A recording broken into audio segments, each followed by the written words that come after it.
یہ ہیں الحاج الحافظ الحکیم خان محمد صاحب، جو کہ بستی بھاروالی کے رہنے والے تھے۔ لوگ اس کو ڈاڈا خان محمد کے نام سے بھی پکارتے تھے۔ انہوں نے اپنی زندگی میں کم و بیش 13 کے قریب حج و عمرہ کیے ہیں۔ ان کی دلی خواہش تھی کہ حج یا عمرہ کے دوران کوئی ایسا حادثہ پیش آئے کہ میں وہاں فوت یا شہید ہو جاؤں اور مکہ مکرمہ یا مدینہ منورہ میں دفن ہوں۔ جب آخری حج یا عمرہ کا ارادہ کرنے لگے تو رات کو خواب میں دیکھا۔ ایک شخص فرماتے ہیں کہ خان محمد صاحب، آپ 13 تو کیا اگر 113 حج و عمرہ بھی کر لیں تو پھر بھی آپ کے مقدر میں مکہ مکرمہ اور مدینہ منورہ کی سرزمین میں دفن ہونا آپ کے نصیب میں نہیں ہے۔ پھر خواب میں اس کو بتایا گیا ہے اور دکھایا گیا ہے کہ آپ بستی بھاروالی میں اپنے گھر میں فوت ہوں گے اور آپ کو شیخ وداد قبرستان میں اس ٹیکری پر دفن ہونا ہے۔ اس کے بعد خان محمد صاحب نے حج و عمرہ کا ارادہ ترک کر دیا اور اپنی زندگی میں ہی بتا دیا، جب میں فوت ہو جاؤں تو مجھے شیخ وداد قبرستان میں موجود اس ٹیکری پر دفن کیا جائے۔ خان محمد صاحب حافظ قرآن بھی تھے اور خاندانی حکیم بھی۔ ان کے پاس کوئی ایسا عمل تھا کہ روپیہ پیسہ غیب سے ان کے پاس آتا رہتا تھا۔ کوئی بھی غریب شخص ان کے پاس جاتا تھا تو یہ زیادہ تر مصلی کے اوپر بیٹھے ہوتے تھے، تو ایک ہاتھ مصلی کے نیچے کر کے اس میں جتنے پیسے آتے تھے اٹھا کر غریب اور مانگنے والے شخص کو دے دیتے تھے۔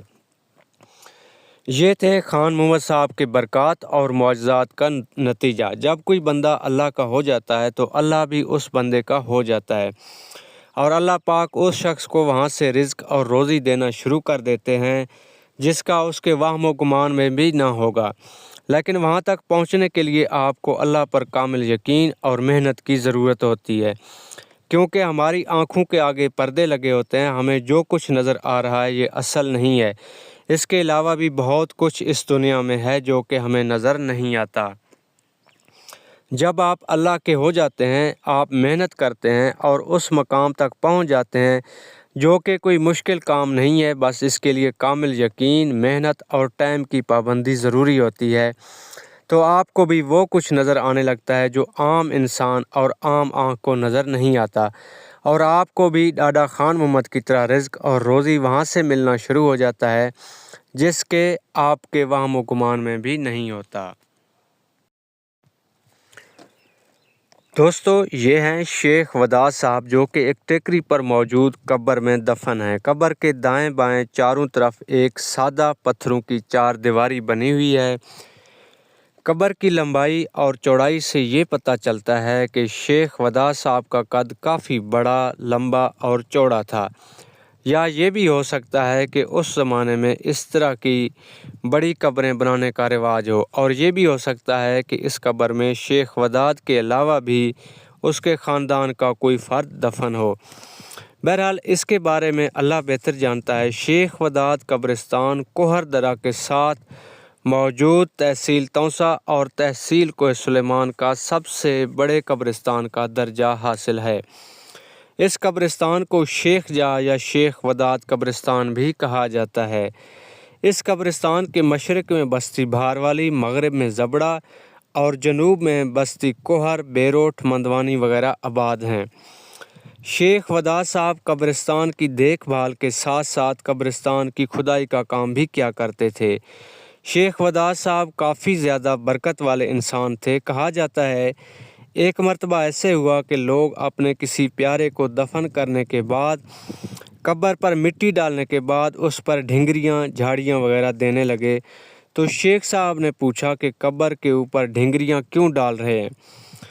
کہا گیا جناب، چونکہ یہاں پر بالکل جنگل ہے، آس پاس کوئی آبادی نہیں ہے، نیا قبر ہے، اس پر جو مٹی ڈالی گئی ہے وہ بھی کچی ہے، ایسا نہ ہو کہ کوئی جنگلی جانور یا درندہ مٹی کو کھدائی کر کے اس میں سے لاش کو نکال کر لے جائے۔ تو شیخ صاحب نے جواب دیا کہ جب قبروں کی کھدائی اور رکھوالی کے لیے میں شیخ وداد موجود ہوں تو کسی جنگلی جانور یا درندے کی کیا جرت کہ وہ لاش کو نکال کر لے جائے۔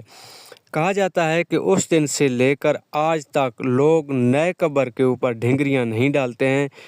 یہ تھی ان لوگوں کی برکات اور معجزات کی ایک جھلک، حالانکہ شیخ وداد کو اس دنیا سے گئے ہوئے پتہ نہیں کتنے سال ہو گئے ہیں۔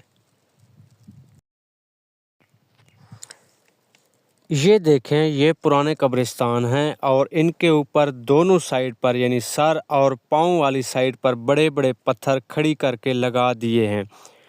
اب اللہ بہتر جانتا ہے کہ اس زمانے میں ان لوگوں کا یہ رواج تھا بڑی بڑی پتھریں لگانے کا، اور یا اس زمانے میں لوگ ان پڑھ تھے اور ان کو نام لکھنا نہیں آتا تھا۔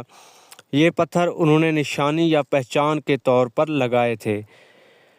بہرحال جو بھی ہے، قصہ مختصر کہ شیخ وداد قبرستان سمیت جہاں جہاں بھی قبریں ہیں ان میں ہزاروں نہیں بلکہ لاکھوں ایسی قبریں ہیں جن کے بارے میں کسی کو نہیں پتہ کہ یہ قبریں کس کی ہیں۔ اسی لیے میں بار بار کہتا ہوں کہ بجائے فضول پھرنے اور ٹائم پاس کرنے کے قبرستان کا چکر لگا لیا کریں تاکہ آپ کو اپنے پیاروں کے بارے میں پتہ ہو۔ آج یہ لوگ چلے گئے ہیں تو کل ہم نے بھی اسی طرح اسی قبرستان میں کسی قبر میں دفن ہونا ہے۔ آج اگر ہم ان کے پاس نہیں جاتے ہیں اور ان کو اور تمام قبر والوں کو دعا نہیں دیتے ہیں تو یقین جانیں کل جب ہم قبر میں ہوں گے تو ہمارے پاس بھی کوئی نہیں آئے گا، ہمیں بھی کوئی دعا نہیں دے گا۔ دوستو، قبر کی زندگی بہت آسان زندگی بھی ہے اور بہت مشکل زندگی بھی ہے۔ قبر کی زندگی اگلے جہان کی پہلی سیڑھی ہے۔ اگر آپ کے اعمال اچھے ہوئے تو آپ کی قبر کی زندگی آسان ہو جائے گی۔ اگر خدا نخواستہ آپ کے اعمال اچھے نہ ہوئے تو آپ کی قبر کی زندگی اتنی مشکل ہو جائے گی جس کے بارے میں آپ نے سوچا بھی نہ ہوگا۔ اس لیے کوشش کریں کہ اچھے کام کریں۔ قبر میں مال، جائیداد، روپیہ، پیسہ، ماں باپ، بہن بھائی، بیوی بچے، دوست، رشتہ دار کوئی کام نہیں آئے گا۔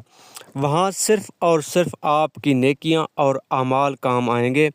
مرنے سے پہلے زندگی میں ہی کوئی ایسا کام کر کے جائیں تاکہ اس کا ثواب آپ کو مرنے کے بعد بھی ملتا رہے۔ جب بھی دعا مانگیں تو صرف اپنے مرنے والوں کے لیے نہیں بلکہ تمام مسلمانوں کے لیے مانگیں تاکہ اس کا ثواب قبر میں پڑے ان لوگوں تک بھی پہنچ جائے جن کا اس دنیا میں کوئی نہیں ہے، یا ایسے قبرستان جن کو کوئی نہیں پہچانتا کہ یہ قبر کس کی ہے۔ ہو سکتا ہے آپ کے دعا کرنے سے قبر میں موجود کوئی ایسا بندہ جس کو کسی وجہ سے عذاب ہو رہا ہے، آپ کے دعا دینے اور مانگنے سے اس کے عذاب میں کمی آئے یا اس کے سر سے عذاب کو ختم کر دیا جائے۔ دوستو، امید کرتا ہوں آج کی ویڈیو آپ کو پسند آئے گی۔